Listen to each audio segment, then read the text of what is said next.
I'm going to warn you in advance. This is a very opinionated panel. They're awesome. We had a call last week, and it probably could have gone on for an hour. So you are definitely going to hear opinions. And the subject is storytelling in the digital age. And I think we all believe there's some room for improvement there. So I would like each of you to introduce yourselves, your role, and we'll take it from there. Go ahead, Axel. Oh, you have it. Oh, thank you. Hi, my name is Axel Edida. I'm Chief Operations Officer with L'Oréal globally, and I oversee the transformation of advertising for digital. Good morning, I'm Steve Clayton, the Chief Storyteller for Microsoft, which not quite sure what that means these days, but we'll find out. Yeah. But yesterday on BBC's Radio 2, it was called a pointless job. So apparently I now have a pointless job, according to the BBC. It's very exciting. Congrats. I'm so proud. I'm Ben Lear, founder of Group 9. We are a collection of media brands trying to sort of rebuild last generation's cable holding company in a post-cable world. And so we own 4 brands that are category leaders in different sort of genres of consumer interest. One called Now This, one called The Dodo, one called Thrillist, and one called Seeker. And collectively, we're one of the sort of larger digital players now in the world as far as engagement and just audience reach and social. Just to add a little bit more dimension to our panel, I pulled off a couple things from the internet about them, which I thought I would share. Axel, look at he's getting all fidgety now. Received my first search engine training at 8. Fell in love with Apple II Europlus at 10. Great passion for Mac 128. 15 years consulting at Accenture. But the start of the bug, I got lured in to join L'Oreal's digital acceleration and to change beauty forever. And your quote is, I enjoy and thrive building businesses, brands, and teams with a constant devotion to style from visual arts to web experience design. Obviously, beauty is a match. Very nice. And Ben, you nervous? Terrified, yes. Founder of Thrillist, CEO of Group 9 Media. Podcast on Business Insider, how I got from decently spoiled kid to digital media mogul and what drives you to be ambitious. So if anybody wants to read that or hear that podcast, you can. Please do not.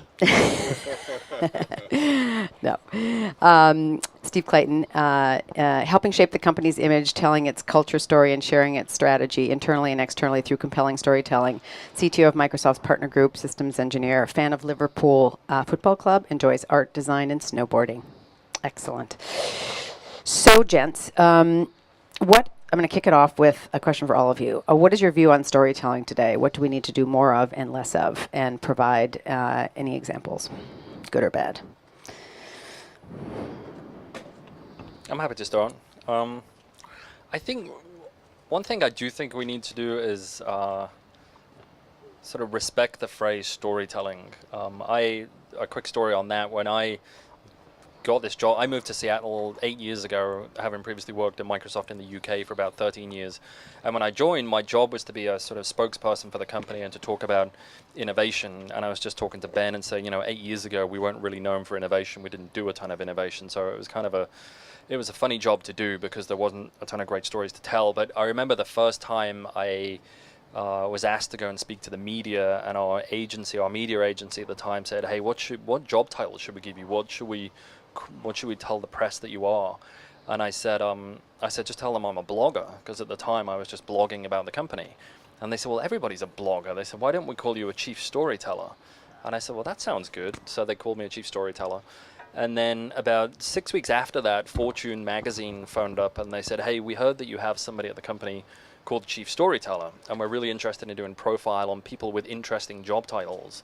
So I did an interview with Fortune magazine, and then a week later they published this piece, and it didn't say people with interesting job titles, it said people with wacky job titles. It wasn't particularly complimentary. But back then, I think I was one of the only people that was called a chief storyteller, and now there are lots of them, to the point where I think we're now overusing the word storytelling. That we take any piece of content and we call it storytelling, and I'm a bit more of a purist. That as I think of the team that we've built to go and do storytelling, we've recruited people from who have a video background. We've recruited a lot of people who have a journalistic background, who truly, I think, know what storytelling is. Like, when you talk to them, they say a story has an arc and it has characters and it has heroes, and it's a very classical Hollywood view of storytelling. And I don't think we need to be that pure, but I also think that the word or the phrase and the discipline of storytelling has got quite diluted over the last few years. Yeah, I mean, I agree with that. I think what's interesting and what we think a lot about is sort of, again, this sort of transition from sort of storytelling in a cable TV world into digital. And I think what has happened for the most part in the sort of this first generation of digital video storytelling is actually not a whole lot of really good storytelling. So most content creation sort of built for digital has been very disposable, has been about sort of feeding the beast of the feed, and sort of playing the algorithm. And you've seen obviously sort of just like a backlash against this. You're seeing a lot of research that suggests that people are very unhappy consuming a lot of this sort of digital storytelling, and that the sort of addiction to these platforms is like wildly unhealthy. And I think and then you see them trying to combat it with creating with trying to sort of sift the bad stuff out of the platform and really focus on creating content that it's about time well spent, as I think is Mark Zuckerberg's term. But there's this really interesting and exciting opportunity that exists right now to and a lot of this has to do with the pipes changing, and now sort of creating. So a few years ago, the only format that existed was this, like, again, this disposable short form video format that existed online, and then there was sort of like the dying medium of like whatever cable TV is, and I think what's really interesting now is you're seeing these new formats emerge with like a stories format that is now what Snapchat and now Instagram stories and now Facebook is creating. You're seeing with Facebook Watch emerging, and with YouTube and with Snap, a place for more episodic, like new mid-form storytelling. And so I think what's interesting is just the palette is changing, and there's opportunities now to tell different kinds of stories in digital beyond just the idea that everything is sort of quick and disposable. And so it's a really exciting time. But and I know on the call we talked a lot about sort of the difference between how you use data to inform storytelling and like what that blend of art and science is. And I think we're in the very early innings now of figuring out sort of what this next generation of storytelling will be. Yeah, we'll come back to that. And we'll also come back to the difference between editorial-based storytelling and brand storytelling too. But Axel? Maybe on my end. So I'm a beauty advertiser. So we have brands like Saint Laurent. Anybody wear Saint Laurent? Yeah, a little bit. Lancôme. Okay. L'Oréal Paris. Okay, so we have a bunch of brands. And recently I had a few guys and we had a chat, and something came back to my mind, which is the prediction from a fantastic guy, one of the first inventors of rap, called Gil Scott-Heron. Probably rings a bell to a few.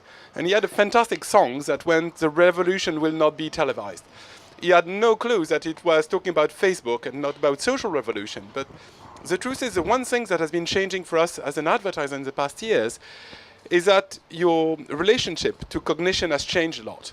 So if you think about it, you go back to Gutenberg. At the time where the guy invents the press, a book is a unit of knowledge which is 500 pages long. And you can have plenty of fancy stories in the Bible which are really interesting. When you move on to the 19th century and you get to Fleet Street and the press, and you have like 4 or 5 sheets of paper in which inside you're going to have signs between 200 to 20,000 max. And so your entry in stories into news is something which is pretty long, with a beginning, a middle, and an end.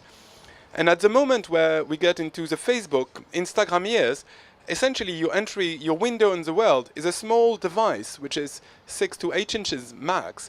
And your window in the world is essentially a stamp with an image and tops, 6 or 7 words. And the massive change, I think, from my window, is that people on window in the world has changed so much that we need to adjust to a world where brevity is the norm. And people may want actually to get somewhere afterwards to dig into the story and to know more, but it's a world of mostly of headlines and with a few images which are dragging you somewhere. And I think the guy who actually pointed it nicely was Shakespeare, saying that brevity is the soul of wit. So from a storytelling standpoint, there's a lot more of a 6 words book by Hemingway that there is from Andrei Tarkovsky very long movies. How do you make sure that you're being compelling in telling a story in just one image? How do you want people to get further and then drag along? So it really changes the entry point from my end. Yeah. I didn't want to steal your thunder, but we were going to rename this discussion from Gutenberg to Zuckerberg. Remember that? But fantastic. So what role does emotion play or should play in storytelling? It's kind of a silly question, actually, because it should play a role, right? But just talk a little bit about that in the digital age, and where are we with that, and what should we be doing, again, more or less of in regard to emotional storytelling and evoking emotion and being engaging.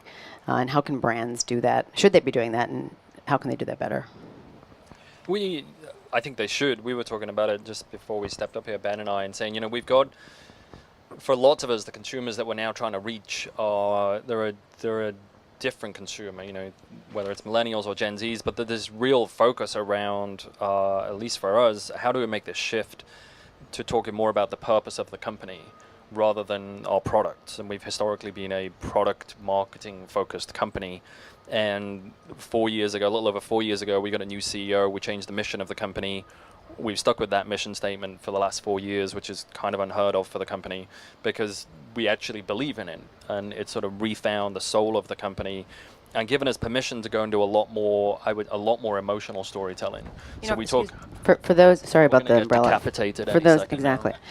For those who don't know, maybe you all do, but just what is that mission statement? I think it's a really terrific story, and it's a good example of a company institutionalizing what it believes in and having a rallying cry. The mission statement is to empower every person and every organization on the planet to achieve more. And our CEO has, like I say, historically we've sort of tried on a different jacket every year and said we're going to change the mission statement or we're going to have a different focus prior to the current CEO. And I think that's because we lost our way a little, frankly. Now we've stuck with this mission statement, and our CEO is shamelessly relentless about every time he presents, whether it's internally or externally, he'll talk about the mission statement and tie everything we do back to this mission statement, which ultimately is all around a purpose-driven company that is about helping other people achieve things rather than us trying to achieve our outcomes. Clearly, we're a commercial organization and we want to make money. But there's been a realization of, our place on the planet is to go and help other people. And in doing so, that will help our company. And so through that, just to touch a little bit on the photography side of things, we've invested a ton in photographic storytelling and imagery to tell emotional stories, because we are in this world where, the old adage of a picture is worth 1,000 words. I think it's worth 1,000,000 words these days if you get the right image. And so we've invested an awful lot in photographic-based storytelling over the last 3 or 4 years. Anybody else want to add to that? Yeah. I mean, you can't really be in beauty and not being, into emotions. But the one thing, I think there's a massive change, and the form factor is important. So maybe we have in the room fans of Andrei Tarkovsky. No. The guy is a fantastic, Russian storyteller from the 60s, 70s. The greatest movie, Stalker, The Sacrifice. And you recognize the guys immediately because it's long scenes, very slow, moving very quickly, very emotional. Gets to your emotions a lot more if you like Russian movies. They're extremely slow. The one thing, when we change into brevity, we have an audience which is more cleft. So maybe some of you own a Daniel Wellington, or then sons and daughters want one. It's very funny because it's a brand that's been discovered on the internet. And it comes out essentially with a watch which is nicely presented. And people like Casper is very much the same.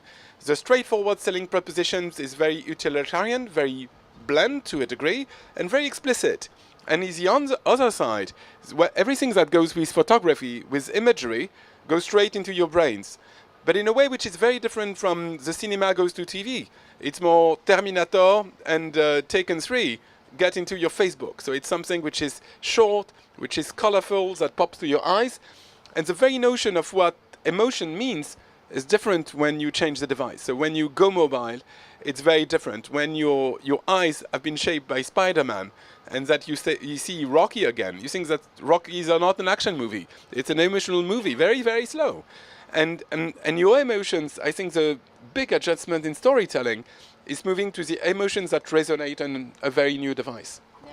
It's funny, our executive creative director is up here in the front, and we haven't talked about this, but one of the themes that emerged for me this week is just the shift in the craft. You know, given the tools and the platforms that we're consuming, and you've touched on that in a big way, we haven't really talked enough about the change in the craft of commercial storytelling. I think that's a topic to take on. Ben, talk a little bit about, in your world, the difference, what you see as the differences or not between editorial-led storytelling and brand storytelling, because that's a big one. Yeah, it's a really big one. And you know, our largest stream of revenue is working with brands to help them create emotional, sort of evocative storytelling for these new platforms. And the best examples of when we're working with brands are we sometimes have opportunities to partner with a brand where the partnership actually lets us create something that we otherwise wouldn't have been able to make. We wouldn't have been able to afford to make. We wouldn't have been able to sort of have the ambition to go and create. That's the best and sort of the holy grail of when we get to work with a brand where we actually have a meeting of the mind and get to go create something together. A really good example of that is something that right now we're doing. I mentioned this to you before. A partnership that we've created with Grey Goose, where they came to. We sort of collectively had this idea to create a new kind of talk show. And what we were able to do is, because we had the sort of benefit of a brand who was able to support the project. We were able to lean in harder than we would have been, and we created this really fantastic talk show starring Jamie Foxx. That's a show that lives on Facebook and on YouTube. And what's been really cool about it actually is all the research that we're getting back is it's not only really sort of helping Grey Goose and helping us grow our audience organically. It's actually really helping Jamie.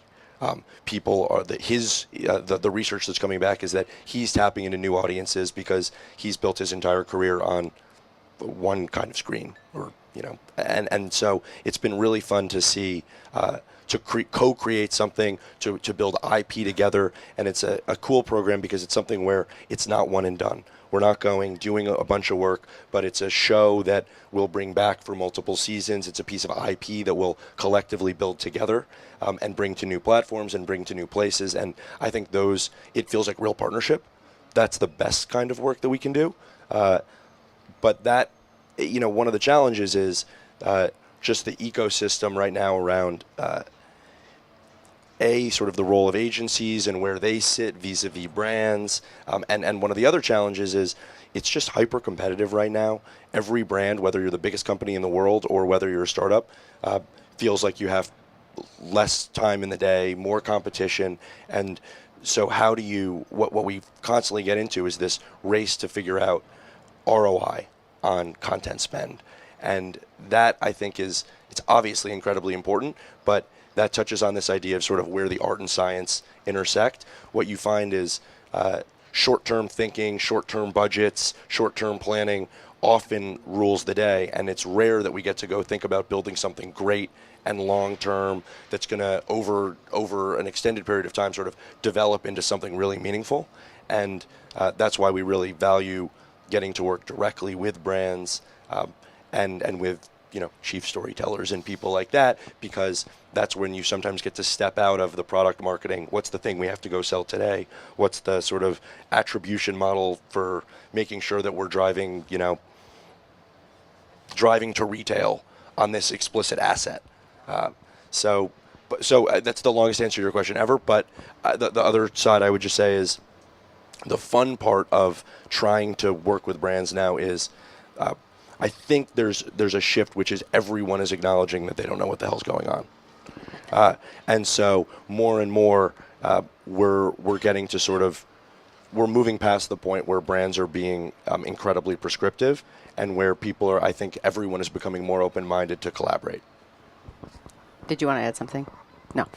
You know, that's a good. Oh, one go thing ahead. I would just add is I think one of the challenges for us, you know, if I think about a partnership Ben and I could have, is how do we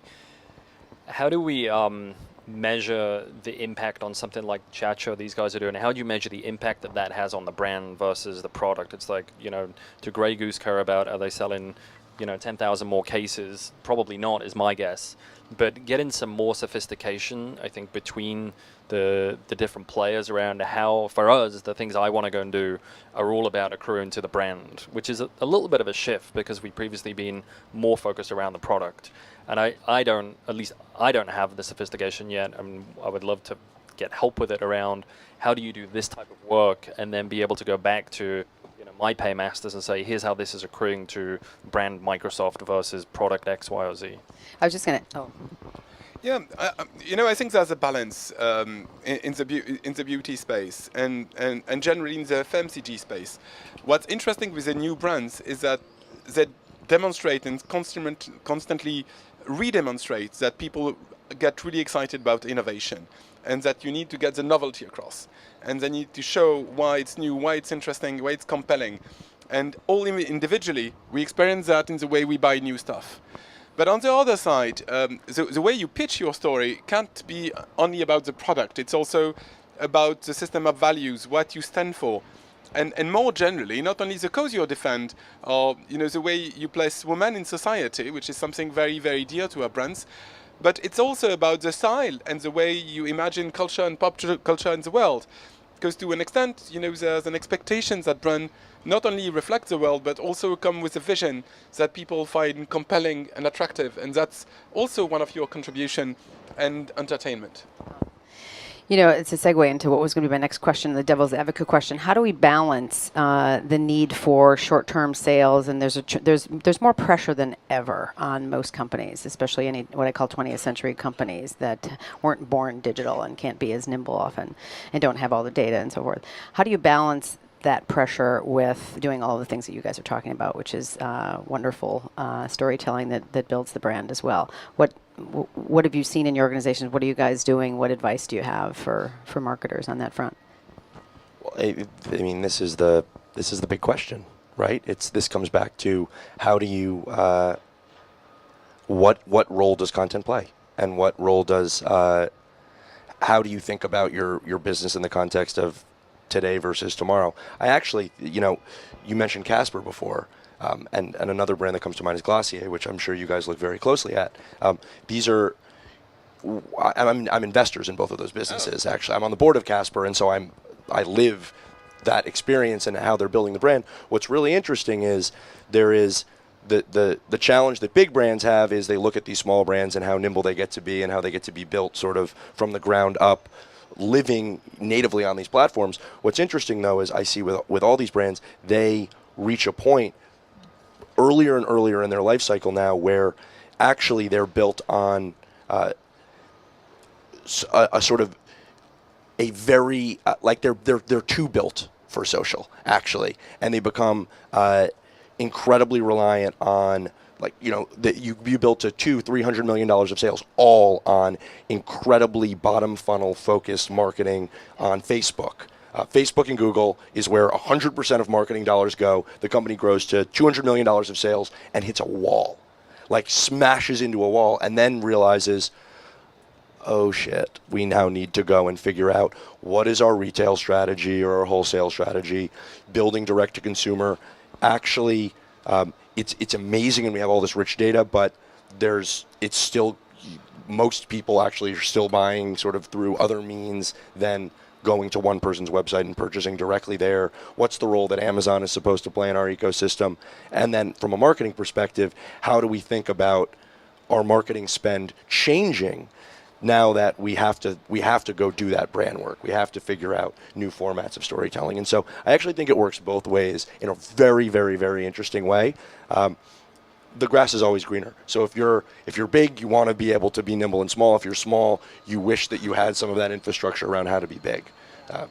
One little stat I heard last night before you say something is from a big brand, the likes of probably your brand, Axel, or Microsoft as well, that you've heard of, a global brand. And they said that they lost 30% of their brand equity in the last 2 years. And this gets to this point of long-term versus short-term. But the difference is the ways in which we're building brand equity are some of the types of storytelling and experiences that brands can create for consumers. And we've kind of forgotten about that a bit.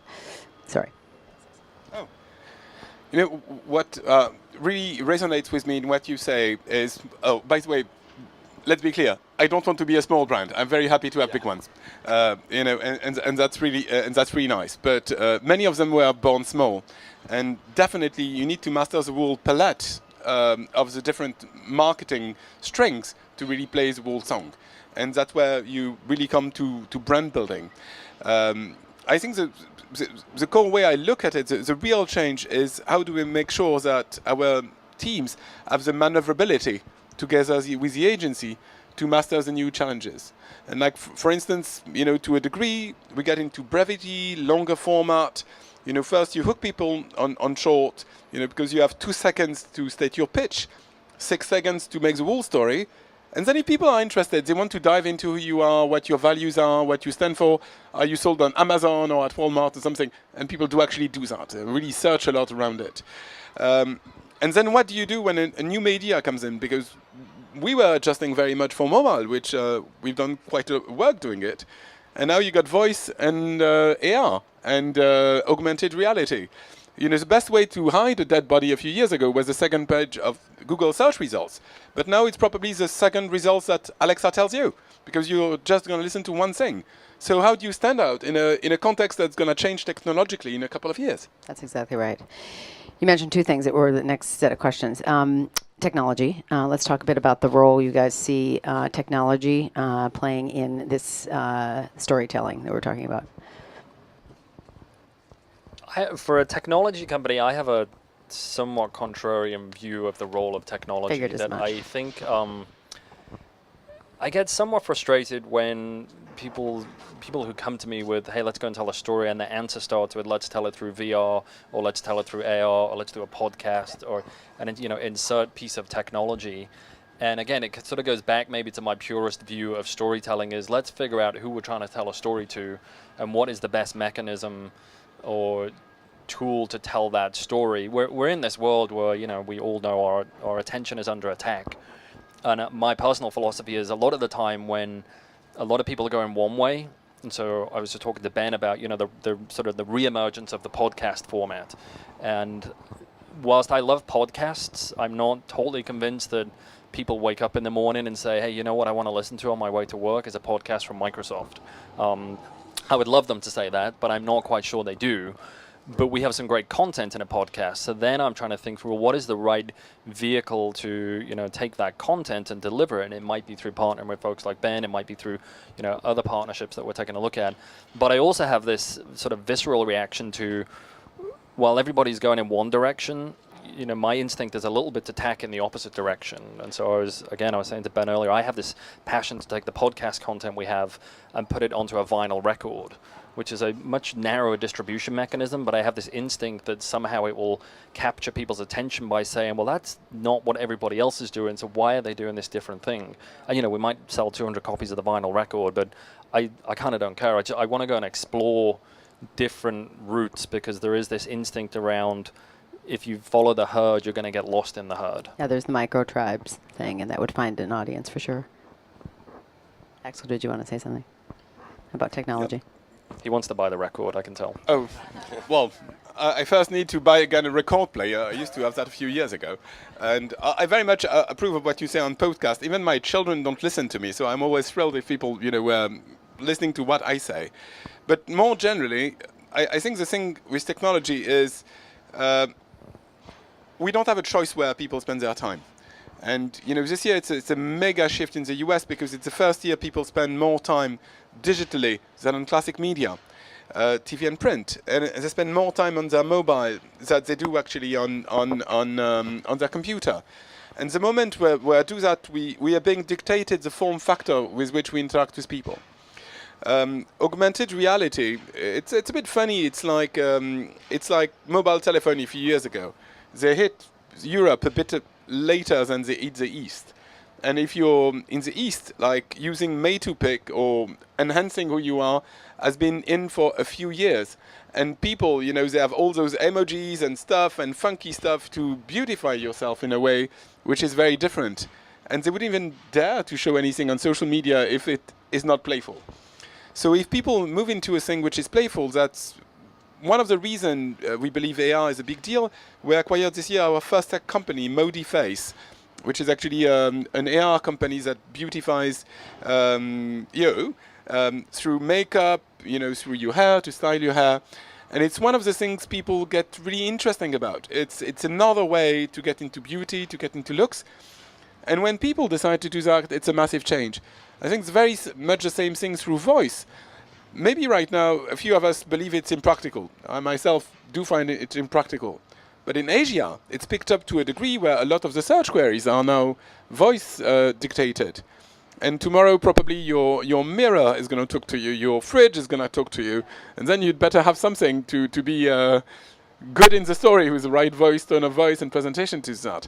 But I think it's a whole field open for innovation, and we should have a lot of work on this one. Right. It's funny, the technology, the more it enables us to interact in a way that feels more human, the better it is. It's just thus the iPhone, the touch. Oh, touch versus little keypads and voice, which is what, and imagery is just so funny. It's like the reversal.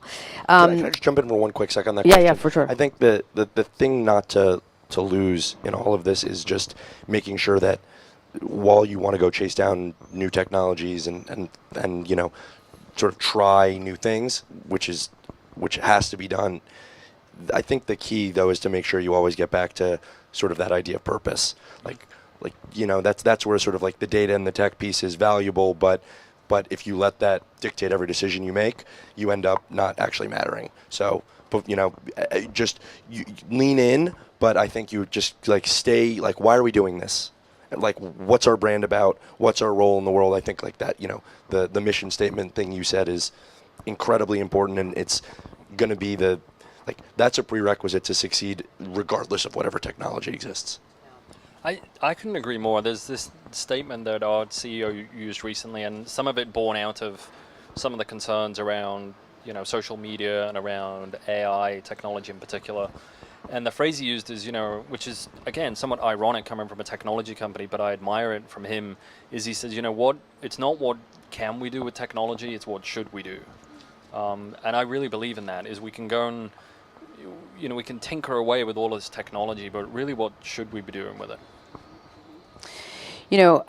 What do you guys think about the GDPR, the data issue as it relates to storytelling? I wasn't planning on asking you guys that question, but I'm curious now just because I'm sort of annoyed by the whole conversation in a way, because my view is I think that it constraints forced creativity and innovation. I think we're going to have to do workarounds a little bit, and there's going to be some interesting unintended consequences of that, good and bad.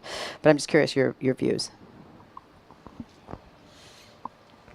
There's one thing to acknowledge. Everybody who's gotten into the advertising space in digital has made baby steps, and en route, a few of the things have not played out nicely. But there's one thing that we need to be absolutely considerate as a brand. People don't trust us to act responsibly. And there's one thing, the core of it is not the law. The core of it is ethics. And in any country, nobody wants you to mess around in a creepy way with what, is personal. And no place, in no industry.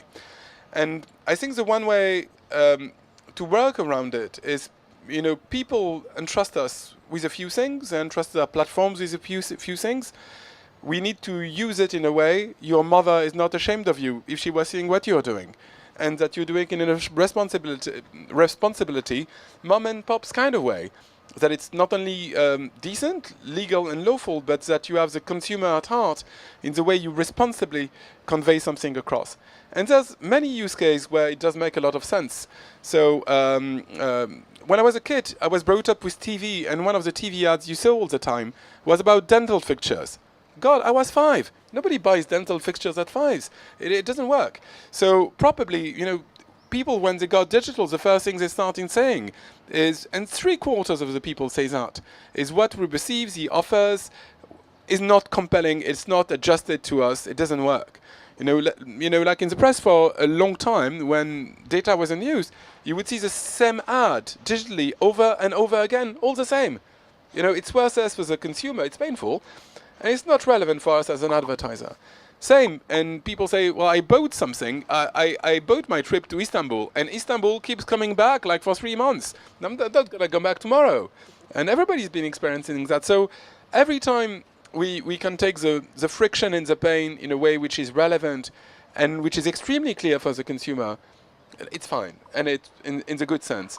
And every time we move in a way where if it was happening to you, say, well, it's sort of creepy, don't even go there. That is a beautiful answer. We are going to capture that and we're going to socialize that. Seriously, a lot of people should hear that. That's a beautiful answer.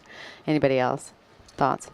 We're pretty clear on it. We believe that privacy is a human right, and GDPR is a good step in that direction. And I believe if that makes us have to work harder as storytellers, I don't subscribe to the notion that we have to work around GDPR. I think we have to work with GDPR. And I applaud it, honestly. Like, if it makes us have to work harder to get our stories to the audience we want, then good for them, good for us. Yeah, and I meant work around in that way, not the, Ben? No, totally agree. I mean, I think that's like the general storyline from everyone who's trying to not totally take advantage of the consumer. Yeah, like exactly. GDPR is not a bad thing. Exactly. Where do you go for today? You mentioned agencies in your speeches. Where do you go today for storytelling, and how has it changed in the last couple of years? Probably pretty profoundly, I'm guessing. But talk a little bit about that, and any tips or advice or best practices that you would share with other marketers and other folks in the industry. For me, I would say I cast a fairly wide net of whether it's events I attend, and there's a couple of great ones I go to every year in New York. The Future of Storytelling event is a great one, run by some friends from Melcher Media.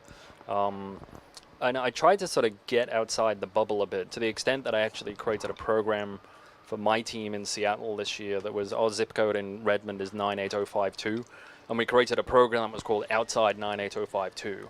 And it's a little bit the philosophy of the company, as Microsoft has gone through this period over the last 4 years of going from what we have previously, or what we've identified as previously being a know-it-all culture, where it's like, hey, all of the answers surely exist inside of our zip code, to being this learn-it-all culture where we realize that actually they really don't, and we've got to get outside the office. But we put in place mechanisms to, for me at least, to almost force people to get outside the office. And so I give everyone on my team a budget to say, you can go to pick a conference per year, and we will make sure that you, and this is for the most junior and senior people in the group, about 30 people, and actively encourage them to get outside the bubble of Redmond. And whether it's a conference they go to, whether it's content that I subscribe to, both physical and digital, that we share.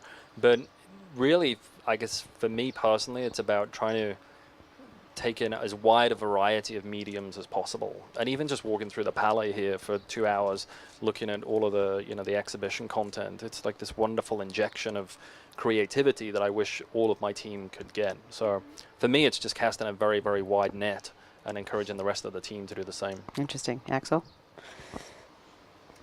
I think people do crazy, interesting things.